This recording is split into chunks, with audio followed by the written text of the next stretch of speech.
Hi, I'm Marie. Welcome to Marie's Kitchen. I'm so glad you're back. Today we're making one bowl crab cakes. If you've been watching my channel lately, you know that I am obsessed with one bowl recipes, and this has to be my absolute favorite. I've been making these for years, but now I make it even easier than before. In the past, I always made crab cakes where you would fry them on the stovetop and you kind of have to stand there with some oil in a pan and flip them one at a time. Not anymore. We've made them even easier. We put these all on a baking sheet and bake them in the oven all at once. So simple, so delicious. I really think you're gonna love these. Let's get started. First step, let's go through the ingredients real quick so you can make sure you have everything you need before you get started. First, we need panko. And if you don't have panko, you can use some dried breadcrumbs, or if you want gluten-free, feel free to crush up some gluten-free crackers. Next is Parmesan, grated. You don't want to use shredded, like those long, shredded pieces. You need the finely grated Parmesan cheese. But that's going to add a lot of flavor for us. We've got HELLMANN'S mayonnaise. Definitely don't use a mayonnaise like a Miracle Whip that has a lot of sugar in it. That's going to throw your flavor way off. Next is some green onions or chives, and I do often use fresh green onions, and you can definitely do that. But one of my favorite hacks is having these dried chives in the pantry, and these will just save so much time. Next up, for some more greenery and flavor, we have some fresh basil. For the basil, we're using a few leaves that I got out of our porch garden. We have a little herb garden out on the porch, and if you have some space like a porch or a back patio, I would so recommend starting a little herb garden. It is so easy to do with some small pots. The kids can help, or grandkids can help keep it up, and it's just so convenient to have fresh herbs out there, and it's also a lot cheaper. Fresh herbs can be so expensive at the grocery store. So start yourself a little herb garden and you'll have some basil when you need it. Next, we'll need Old Bay seasoning. Just keep this one in your pantry, it'll last you forever. It adds great flavor and a little salt as well. Next is the zest of 1 lemon. Love that citrus with the crab. And finally, 1 egg. Next up is the crab meat, and I got this from my grocery store in the fish market. You don't need to have all jumbo lump crab. This is actually claw and lump mixed together, so that works perfectly fine. I know crab can be a little bit pricey, so especially the jumbo lump. So just get lump or claw mixed together. And then finally, for serving, I love to get some remoulade sauce. My grocery store has a delicious remoulade sauce, so I actually don't make it at home. I just buy theirs and I love it. But if you have a favorite homemade recipe, you can certainly do that too. So first up is our 1/4 cup panko. We're just going to pour that right in the bowl. Next is 1/4 cup Parmesan cheese. So good for flavor and a little salt. Next up is our 1/4 cup mayo, HELLMANN'S mayonnaise. We'll put that right in. Next up, for some more greenery and flavor, we have some fresh basil. So we'll pull some of these leaves off. I'm gonna stack up the leaves. And they used to say in all the cookbooks when I was learning to cook, they said, roll it up as if you're rolling a cigar. And so that's what I always say when I'm teaching people how to chop basil. But then I realized, well, I've never rolled up a cigar and I don't plan to. So I don't know how that's helpful, but you just roll it up. And this will give you a little resistance against your knife as you're chopping. If you try to chop just one leaf on its own, you don't really have enough resistance to chop. And so you want to be sure and roll up all the leaves together. We'll mince that a bit. There we go. I think we've got a cat wanting to go out over there. I'm going to let her out. We'll toss our basil in. I'll let the cat out real quick. I'm going to go out. There you go. Go in. Good girl. That's our cat Cookie. Okay, so we've got our basil in there. Now we'll add our chives, and if you want to use fresh chives, feel free. I'm just saving myself a step here by using the freeze-dried chives. It's about a tablespoon. Super easy. Okay, now we'll mix this up a little bit. Next up is our 1 teaspoon of Old Bay seasoning. People use this often for any kind of fish dish or for like a Cajun boil. This is great. It's just a really great combination of flavors. So we'll use a teaspoon of that. Put that in. And then the final ingredient before the crab is some lemon zest. Got a lemon here, and this is a microplane grater, which is really easy for zesting. You can also use it for grating Parmesan cheese or chocolate. You need some chocolate shavings. So we're just going to zest the lemon, and when you're zesting a lemon, you want to be sure not to go into the white pith. This can be really bitter. The very outside yellow is super flavorful and lemony, but if you go in too deep, it'll start to get bitter. So just do like, a few scrapes right on each little spot, and then turn and go to some other areas where there's a yellow patch.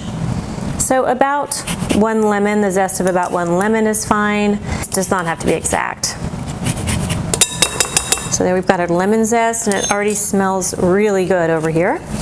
Love that lemon. Okay, we'll stir this together. Oh, we got to add our egg. I almost forgot.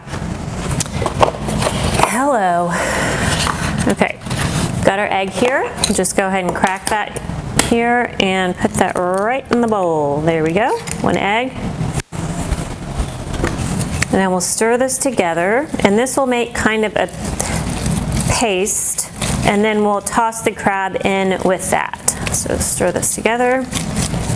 Looks great. Now it's time to add the crab. So we'll just open this up, and I'm going to show you a little trick for adding crab.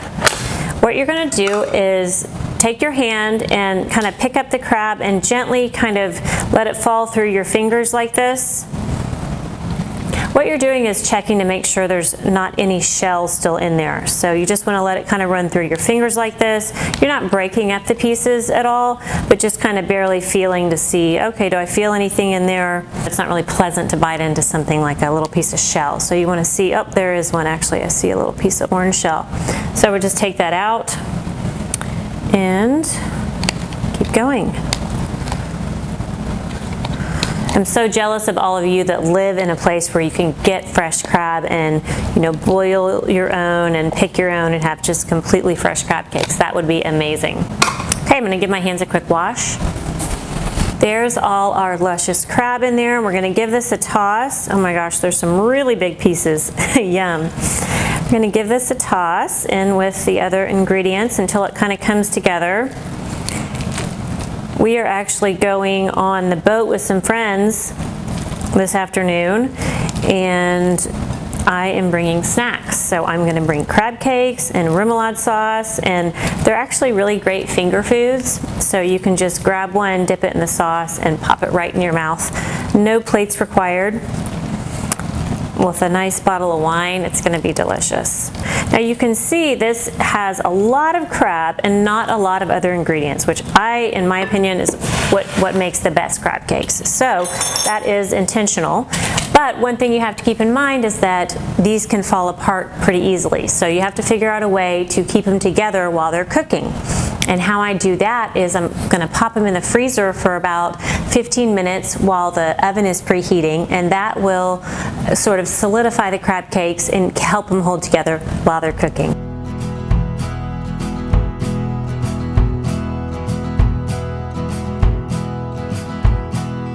Okay, these are done. Now these are ready to go in the freezer.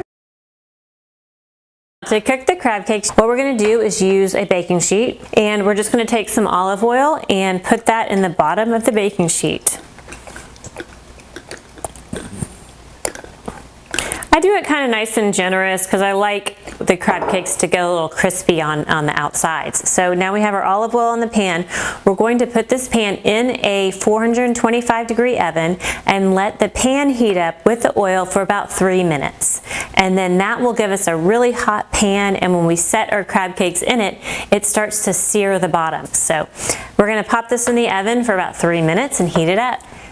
Okay, we got our crab cakes out of the freezer. They are nice, and they're not frozen, but they're nice and chilled, and that will help them hold together while they're cooking.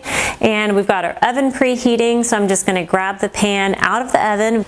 Okay, there we go. Just be very careful because the pan and the oil is hot. So we'll just set this down and add our crab cakes, and you'll probably hear the sizzle there. Oh yeah, little sizzle. I think we'll do 4 in a row here. It also can help prevent sticking, so that's always good. We'll just add these on all at once. And what we're going to do is pop these into the oven and cook them for about 8 to 10 minutes per side. All right, the timer went off, so we'll grab the crab cakes out of the oven and give them a flip. Ah, these look great. So good. We'll give these a quick little flip here. Oh, look at that, nice and brown. They look fabulous.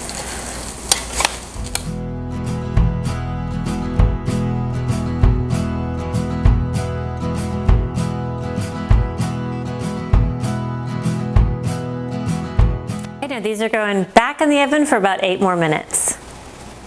Okay, the crab cakes are done. We're gonna grab those out of the oven. Look at that.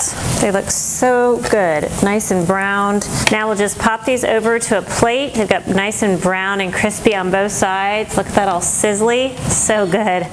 Pop these over on a plate here.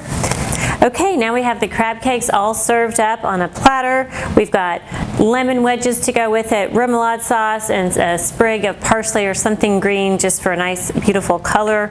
And these are ready to enjoy. I can't wait for you to try them. If you do, be sure to leave us a comment. I would love to hear from you. Also, if you like this video, hit that thumbs up. We would so appreciate your likes. For this recipe and more, check out my website, 𝗜𝗡𝗏𝗧𝗥𝗨𝗖𝗧𝗜𝗢𝗏. There you can go and find this recipe and many more. You can print them out, PDF copies. We like to punch holes in them and put them in a notebook, and then you can create your very own Marie's Kitchen cookbook for free. My goal is to give you some really easy recipes that turn out great every time so you can build some confidence in the kitchen and feel really inspired to share good food with people that you love. From my kitchen to yours, thank you.